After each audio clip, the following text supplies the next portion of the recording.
Hello, it's Philip Taylor speaking from Richmond Green Chambers in London. This morning I'm looking at a book from Oxford University Press in their series of books which deal with treaties. This book's particularly interesting because of what is happening at the moment, both nationally and internationally. The title of the book is The Law of Investment Treaties, now in a second edition. It's been written by Jeswald W Salacuse, and as I've indicated, it's OUP's publication. It's part of their Oxford International Law Library series of books. Now, my wife Elizabeth and I looked at this book, and when we were going to write the review we talked about it, and we've given it a title for international lawyers specialising in a new branch of international law. And the book review, of course, is available on the web and in the journals. Let's have a look at the book first of all. There it is. It's a hardback, blue cover, spine, and then the back has some basic information. Inside you've got the dust sheet and you've got some information about the book and then something about the author at the bottom there. And then on the back of it you've got other publications in the series produced. And the book runs to just under 500 pages. There's a detailed index at the back, which deals with page numbering, which makes life a bit easier. There it is, it's the start of the index there. And then you've got, as you can see here, a lot of footnoting, which is to be expected for this publication. You do have some paragraph numbering, as you can see. And if we go to the front of the book, there is the information about the Oxford International Law Library on the side there, and then the front page. Then you've got a very nice dedication, which I'll show you there. And there's a preface to the new edition, which sets out what in fact he's doing, and we mention a little bit of that in our review. There are 16 chapters in total, and you've got an index, as I've indicated, at the back. Then you've got a much more detailed content section to find what you're looking for reasonably quickly. I'll just run through those quite quickly for you. You can see what is in them. And then after that, after the 16 chapters, you've got a list of abbreviations, which again is very important because it's international and there are a lot of different abbreviations. It's always useful to know because sometimes one forgets what the abbreviations mean. You've then got a table of cases, then you've got some tables of treaties, statutes and so forth, agreements, and then we go into the actual book itself. There we go, that's chapter 1. You can see there's paragraph numbering and footnoting. So there's a lot. It's very much a standard structure, there's the middle part of it again, for books of this nature for the legal community. And it's a very interesting book, and this is what we say about it.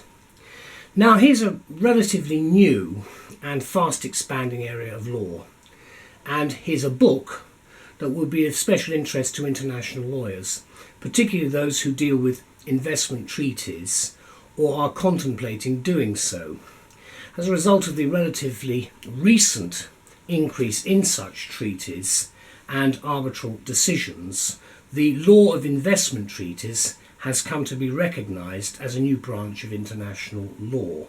And the author of this book is Jeswald A Salacuse, who's a professor of law at Tufts University in Massachusetts, and it's diplomacy at Tufts University as well.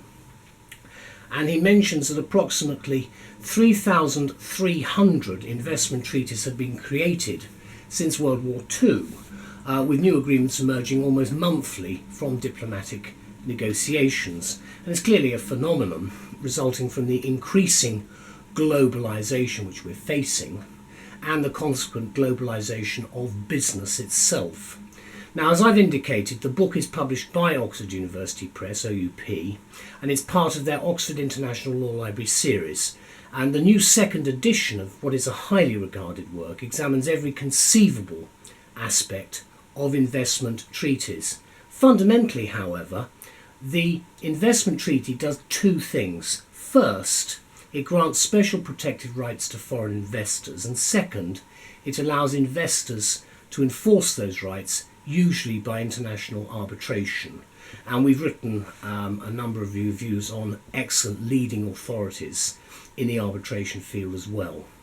Now, the main motivation behind the investment treaty is that investors and their home countries wish to protect themselves from political risk.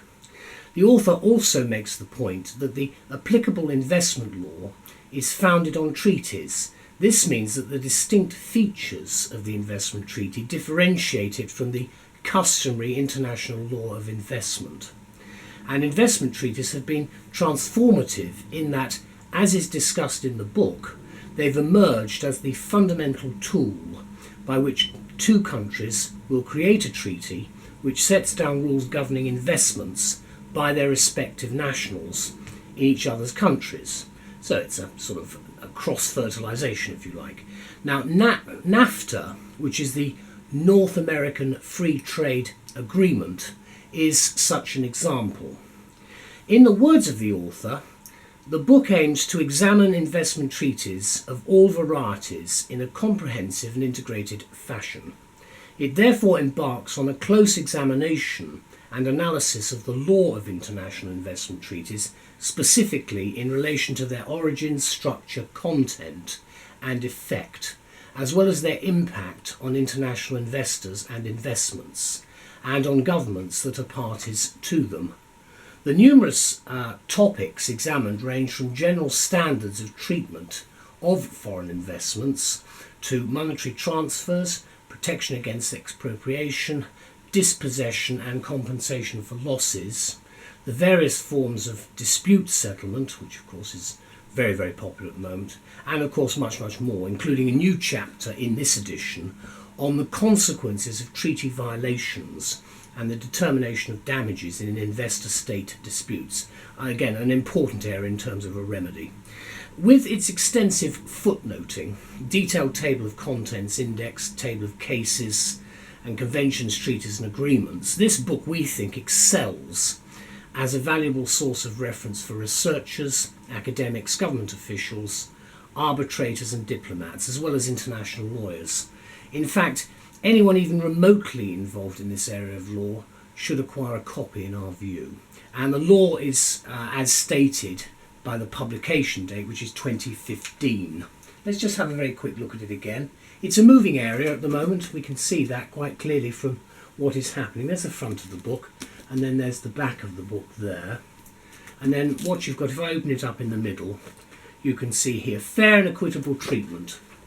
There we go, that gives you just some idea. Again, you've got numbering and you've got footnoting at the sides as well. It's a very well researched book, as we would expect from Mr. Salacuse. The actual front of the book, again, I do advise you to read the preface to the second edition, because that will give you some idea of what he's been trying to achieve with this edition. I think he has been very successful. And just to give you the short summary of the contents again, so you can see what it's about. The contents are actually included on the back page of the dust jacket too. It's an excellent book. I'm very grateful to OUP for producing it and for sending it to us for a review. Thank you to all concerned. I'm sure this is a subject we want to watch in the future as the globalization of the world takes place. Thank you very much to all concerned. Bye-bye.